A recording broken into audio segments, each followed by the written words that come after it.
Hi there, we're here today again in Pink Sofa Conversation, this time with Dr. Sarah Campbell. How are you, Sarah? Hi, I'm good, thank you. Thanks for having me. Yeah, thank you so much for joining us. It's a very difficult time with coronavirus. We're isolated at home, and I connected with you through a female entrepreneur chat that I'm part of. You reached out after I was making a call trying to find out if there was someone that was an expert in psychology, and you raised your hand, and then I got to know your project and your company, which is absolutely amazing. Give us an introduction. What do you do? What is your company about? Sure. So my company is Play Well for Life, and I'm the founder and game designer. And at Play Well for Life, we create innovative online and offline games to help people educate and train the skills they need to lead happier, healthier lives. And our first set of products are all focused around training emotional development skills, predominantly for younger people, but also for all ages. Yeah, and we were discussing before how important the creative aspect is in your company and your approach to mental health. What kind of creativity things are you using? What is the media? So my background was in the music industry, both as a performer and on the business side of things. So predominantly the company came out of the idea of how could we use music to help people learn how to better regulate and manage their emotions. So I studied that in my PhD, and that led to the first mobile game idea. But we've now expanded, so we use soundscapes, we use visual media, we use poetry, images to deliver well-being and through the arts. And so we kind of embrace all of the creative elements, apart from film yet, because I think creative arts is a really great medium to encourage people to engage with their feelings and what they think and their beliefs, because it's less risky than just doing it through a conversation often for some people. And it also enables them to kind of abstract, which can make it safer, reduce barriers and things like that, and lower people's defense mechanisms. But also it's really fun, and particularly with music activates all areas of the brain, and that's why it's so good for people with dementia, which is one of my research areas. But it allows people to have more of an embodied experience, or more of a kind of holistic experience than if they're just operating from kind of verbal, thought-based interactions. Yeah, I guess the ear and music is one of those senses that it can really make you travel and take you to a memory, to a different time. But we were also discussing the idea of community, how you can bring people together and make music together, and that sense of community is very important when we're talking about stress, burnout, mental health problems. Exactly. So there's lots of evidence that when you make music with other people, or you sing like through choirs and things, you have a flood of positive neurotransmitters and hormones, which all improve your mood and help you feel better. But also if you're doing it in a group activity, then it allows you to feel a sense of belonging and connectedness, and allows you to feel like part of a group. The other fantastic thing is, because emotions are contagious, like if I smile, then you smile. So when you're in a group and listening to music, if you have an emotional reaction, then it will catch amongst a group. So it ends up almost amplifying it into a really strong, positive experience. And this is why people have their strongest musical experiences in kind of live group listening events. And it's been really great to see some of the responses to the coronavirus have been online choirs and online music experiences, so people can still engage with those and still get those really great benefits. Yeah, I also think as a visual artist that I myself, I think it's fascinating how many people are starting to be really creative and, you know, really doing training, trying to learn to draw, to paint, and breaking a little bit those ideas and preconceptions of, oh, I'm not creative, and allowing themselves to fail. Failure and acceptance of failure is also a big part of being mentally healthy, I guess. It is, and I think as an entrepreneur you have to be willing to embrace failure and learn from it. And failure can be one of the best ways to build resilience. And actually, you know, shocking, unexpected events, being able to recover from those builds resilience.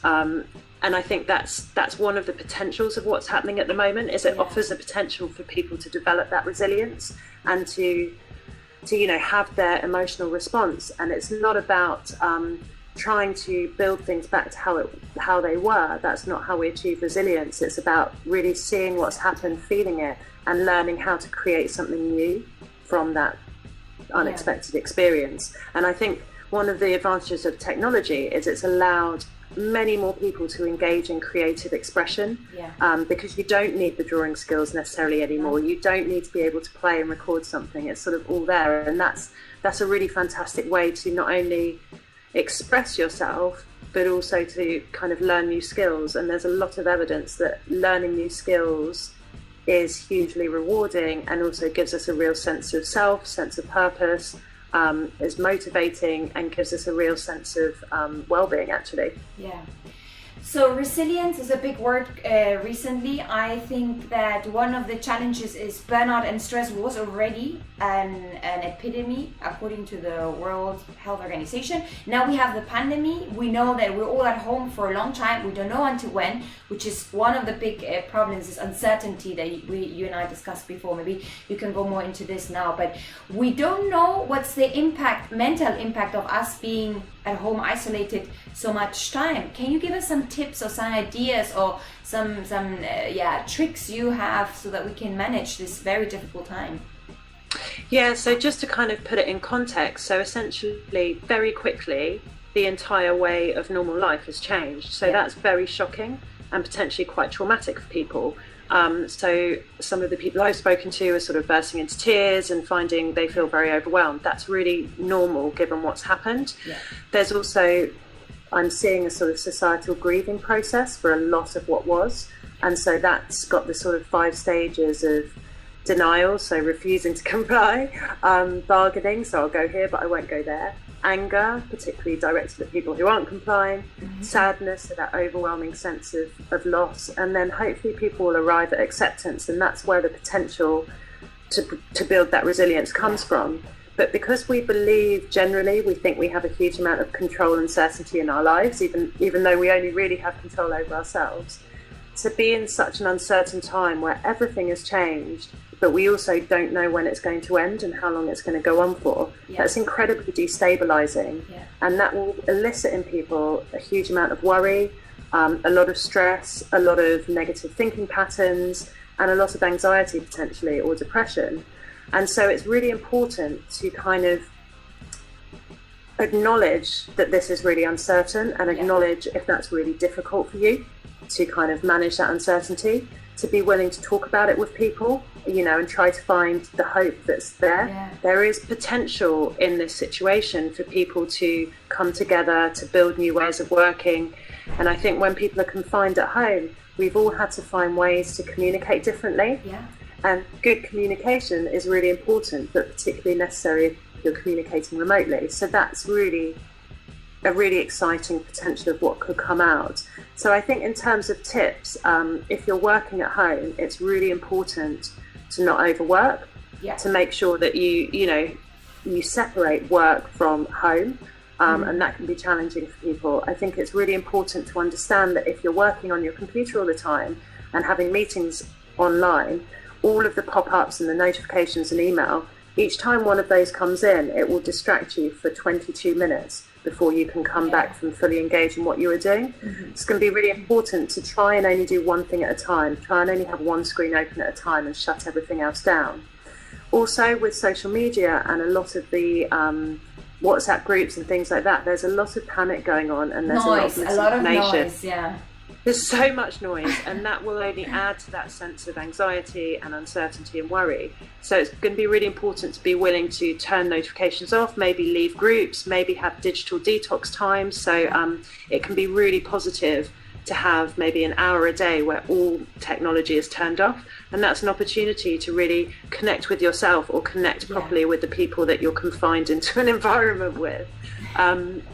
But I think also it's really important to find ways to, connect to what works for me. So do I need to be running up and down the stairs rather than going for my run normally? Making sure that you're still eating healthily, making sure that you're not sort of covering up the anxiety by drinking a lot, and finding ways to reconnect to people. Is it through, playing games, playing board games? How can you take your normal life into the online environment if you live alone? What's going to work for you? And also being willing to play and be creative with trying different things out, and also being willing to say, actually, that didn't work for me, so I'm going to do something different, and I'm going to try something else. So seeing it as an opportunity to be curious to be creative and to explore different and new ways and new things that bring you joy and contentment. I love that. And I think that a lot is on our plate. We have a responsibility to make sure that we are healthy. But the fact that everyone in the world is affected by the same situation, it has created some sort of idea of community. So we need to find our gang online now, our community, maybe discover new hobbies, new things that we're passionate. As if you are a manager and you run a team, as a manager, what are the takeaways? Because you have a big responsibility to ensure everyone in your team remotely is healthy. So I think this is where having stronger structures can be really important. So making sure you're doing sort of stand-ups with your team, maybe every other day, fixed time, so everyone knows when they need to be there, have those check-ins, problem solve. It will also flag up any problems a lot more quickly.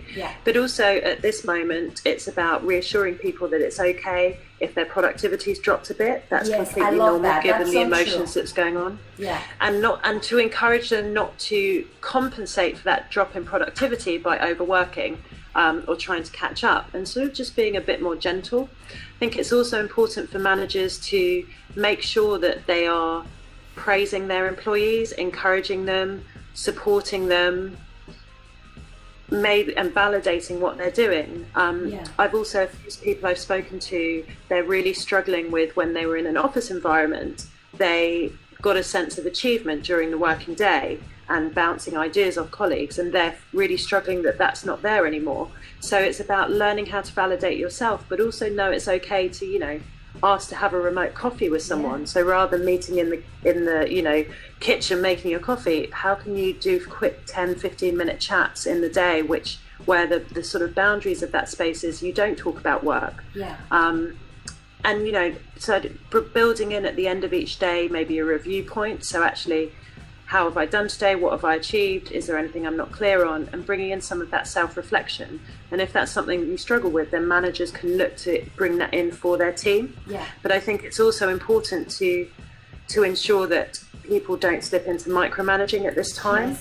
And people don't feel like they've got to prove they're working by sending unnecessary emails or making unnecessary meetings. I've seen a real growth in the need for online meetings. Absolutely, that's so true. So we're saying here basically, now in crisis, when things don't work, it kind of becomes more obvious if our workflow or dynamic is not working. And that is something that you can translate to family life too. So they were saying massive peak in China after this crisis of divorces. And you were saying to me before, and I'm kind of quoting you, home is thought as a place of being safe or safeness. But that's not really the reality. What is your take on this idea? Yeah, so there is this idea that home is a safe place for everyone, and very sadly that's not the case for many people. And it's really important to understand that there are also lots of people who they manage their home environment because a lot of the week maybe someone's out or they've got distractions looking after the children or whatever it is. And actually to go from maybe 1 or 2 days in the week where you experience someone talking to you in an abusive way or shouting at you, to suddenly be experiencing that 7 days a week, 24 hours a day, potentially in front of your children, that's incredibly distressing and incredibly worrying. You know, and that's sort of the extreme end. But then you've got an awful lot of people who suddenly are confined in a very small space with a lot of people that potentially they don't have great communication with. And you know, this is a time therefore to see it as, is this an opportunity to see how we can resolve differences, to see how we can communicate better, to see how we can find ways to come together and cooperate and be compassionate and try and understand each other.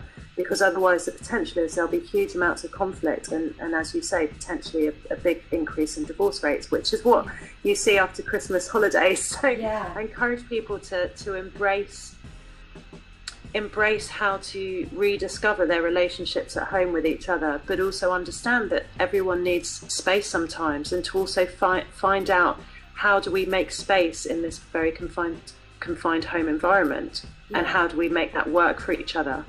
And also this adds on the layer that we're all going through grief. It's a world grief for humans. We're struggling, and there's going to be changes in our reactions. Even if you're doing the same as you're doing every day, maybe one day I just lose it, or I cry, or I have a laugh. So that also goes back to the dynamic we have with peers, how we speak to them. If we have a bad day or good day, we need to be able to calm down and not like throw everything on top of other people. Same for families, but then also people that live alone like myself. It's, you know, home is a safe place, but it depends on which habits you actually have in your everyday life, because it can also be quite dangerous to be alone. Yeah, and living alone can, particularly at this time, is incredibly challenging, and it's not something that people are necessarily talking about. When we humans are social animals, we need social connection and social interaction, and whilst you know, you can get that through the screen or on the phone, actually you lose a lot in terms of non-verbal communication, particularly on the phone or through messaging, but also through the screen. So there's a huge amount of information that's not being conveyed in the way that interactions are currently, and that will lead to misunderstandings, but also just the mere proximity of other humans. For example, if someone gives you a hug, you get a rush of oxytocin, which is like a positive sort of hormone, and so if you live alone, you're not going to be having that tactile and that physical experience with other people. And to be enduring that for a couple of weeks is very, very strange. And people may be feeling incredibly lonely. And when people feel lonely, they tend to get stuck in their head, get into negative thought patterns, and essentially engage in potentially destructive behaviors like drinking, smoking, eating things that aren't bad for you. And so it's about trying to identify, actually, do I need to connect, and who's going to give me the type of connection that I'm looking for, and what's going to work for me. But there are also lots of ways that if you live on your own, you can have that kind of physical comfort or that physical connection, and that can be through things like wrapping up in a soft blanket, or, you know, having a hot water bottle, or having a bath, or, you know, putting on your favorite jumper, whatever it is. So it's also about finding ways to meet your physical needs if there isn't someone there to do that for you. But just understanding and acknowledging that it's incredibly strange to not have any face-to-face human contact, and that will have an impact. And it's okay to be finding that difficult and challenging. Yeah, I think it's a moment where we need to learn to be vulnerable. It's fine to be vulnerable. It's fine to reach out and say, let's have a virtual coffee, or let me have a cry with you today because I had a horrible day. I just feel miserable. Sarah, what do you have any future projects, anything coming up apart from your company? That it sounds like such an exciting project. I'm sure you're going to be really busy the coming months. Yes, I seem to be one of the few people that's got busier during coronavirus. So it's really exciting. We've essentially pushed up the development of our puzzle book and card games for children to help recognise and manage their emotions. So they should be coming out next month, which is really exciting. We've also looked at creating an education-based product to help teachers homeschool children. So we're working on having that ready for after Easter. And then we've got our augmented reality board game and mobile games for young people to improve their mental health, sort of coming out in June. So we're looking for people to test those, but really exciting in terms of new ways of working. I'm working for Teddy London, which is a new education provider, and we were doing a global summer school to create products for dementia-friendly environments. And now we're doing it purely online. So that's my current focus of today, is how to make a really great physical experience into a really fantastic online experience. That's great, and I think that's one of the big things that everyone needs to engage and change the companies, is how can I make the experience that I provide face-to-face same in a virtual, if your business is translatable to virtual. Sarah, thank you so much. For your time. I'll just add on to that. I think it's really important that people recognise that what you do in a physical environment can't just be translated to the online environment. It's about looking at how does it need to be different now that it's online. Yeah. Okay, that's very good takeaway, because sometimes we just think of direct translations, and maybe we need to scratch certain parts of our services and our product and just focus on something absolutely different, but that tackles that same issue. Okay. Thank you so much for your time, Sarah. Very exciting. We could be chatting here for hours. I'm going to add to the description on the video your link to your website, to your social media, so people can really follow and keep an eye on your products and really exciting new projects. Thank you, Sarah. Oh, thank you. It's been great chatting. Thanks.